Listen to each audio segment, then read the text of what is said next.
मैंने तो समिति में शामिल करने के लिए न्योता दिया, कोई हस्ताक्षर थोड़ी दिया। लेकिन वो दो लोग मुझसे खफा हो गए। मैं आपको दूसरे तरीके से समझाने का प्रयास करता हूं। आज इस प्रेस कॉन्फ्रेंस में इतने सारे पत्रकार आए हैं, मैंने अपनी पार्टी को 10 पत्रकारों का नाम प्रस्तावित किया कि इन 10 पत्रकारों को आप आज की प्रेस कॉन्फ्रेंस में बुला लीजिएगा, मैं मीडिया से संवाद करना चाहता हूं। 10 में से 8 पत्रकार आ गए, 2 पत्रकार नहीं आए, और जो 2 पत्रकार नहीं आए वो कहते हैं इनकी हिम्मत कैसे हुई हमें न्योता देने का प्रेस कॉन्फ्रेंस का। 2 पत्रकार नाराज हो गए। ये साफ तौर पे इस समस्या का एक सरल सा एग्जाम्पल है।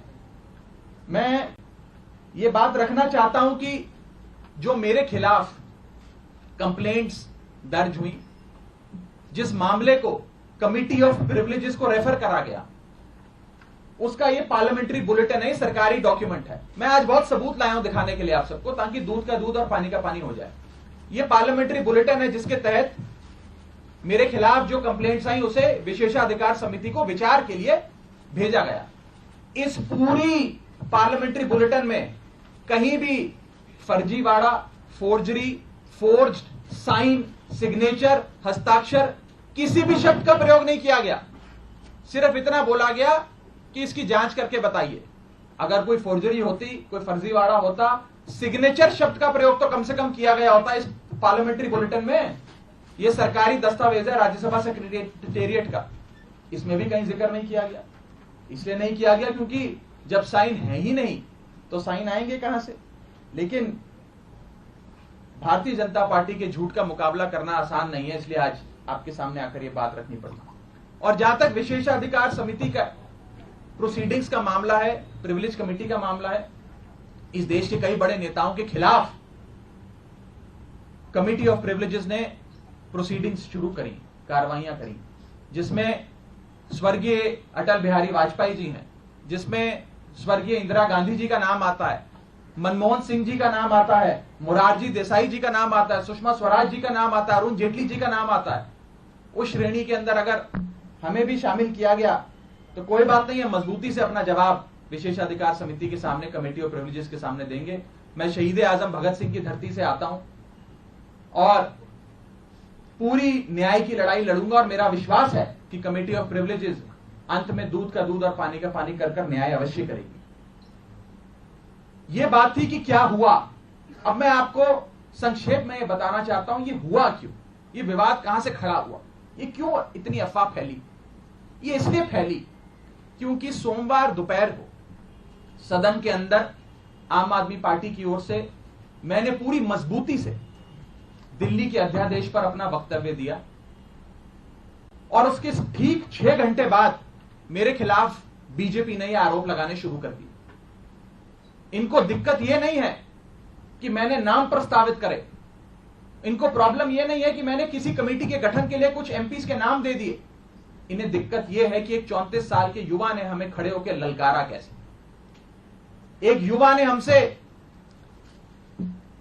मजबूती से सवाल कैसे पूछे, और कैसे इस सुपारी जितनी पार्टी, जैसा कि गृह मंत्री जी कहते हैं, इस सुपारी जितनी पार्टी के एक युवा सांसद ने दुनिया की सबसे बड़ी पार्टी के सबसे बड़े नेताओं से देश के सबसे बड़े सदन में खड़े होकर सवाल कैसे पूछे। इन्हें दर्द इस बात का है। हमने अपने वक्तव्य में बीजेपी के पुराने मैनिफेस्टो दिखाकर उनके डबल स्टैंडर्ड्स को एक्सपोज किया, दिल्ली वालों के लिए न्याय मांगा, यहां तक कि लाल कृष्ण आडवाणी जी और स्वर्गीय वाजपेयी जी के लिए न्याय मांगा। यह दर्द शायद बीजेपी को सता रहा है, जिसके चलते आज वो मेरे खिलाफ कंप्लेंट्स कर रहे हैं। ये लोग मेरे पीछे पड़ गए, बीजेपी पूरी तरीके से मेरे पीछे है। मैं आपको बताना चाहूंगा कि इस हफ्ते के ये दूसरा नोटिस कमिटी ऑफ प्रिविलेजेस का मुझे आया है। It is the second time कि मुझे किसी विषय में कमिटी ऑफ प्रिविलेजेस ने नोटिस दिया हो एक ही हफ्ते में। शायद ही इतिहास में कभी आज से पहले ऐसा हुआ। और मैं ये बताना चाहता हूं कि आज के समय हर संभव प्रयास किया जा रहा है कि विपक्ष की आवाज को दबाया जाए। जैसे राहुल गांधी जी की मेंबरशिप छीन ली, हमारे 2 सांसद संजय सिंह जी, सुशील कुमार रिंकू जी, दोनों को सस्पेंड कर दिया। लीडर ऑफ ऑपोजिशन का माइक ऑफ किया जाता है।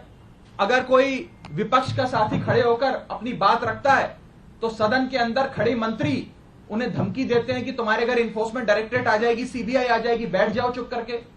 इस प्रकार से एक अघोषित आपातकाल लगाने का प्रयास बीजेपी इस देश में कर रही है और उनका यही मकसद होगा शायद कि मेरी आवाज को भी दबाया जाए। लेकिन मैं कहना चाहता हूं कि यह युवा आवाज है, अरविंद केजरीवाल की एक सिपाही की आवाज है, यह आवाज दबने वाली नहीं है। आप कार्रवाइयां मेरे खिलाफ जितनी मर्जी करिए, आरोप जितने मर्जी लगाइए, लेकिन यह आवाज ना दबेगी ना बंद होगी। और अंत में मैं हाथ जोड़कर बस इतनी विनती करना चाहूंगा आप सब मीडिया के साथियों से कि ये जो आप लगातार पिछले 3 दिन से बीजेपी के झांसे में आकर ये चला रहे हैं कि कोई फर्जीवाड़ा हो गया, फोर्ज सिग्नेचर हैं, मेरा आपसे हाथ जोड़कर निवेदन है कि इस प्रकार की झूठी खबरें ना चलाएं।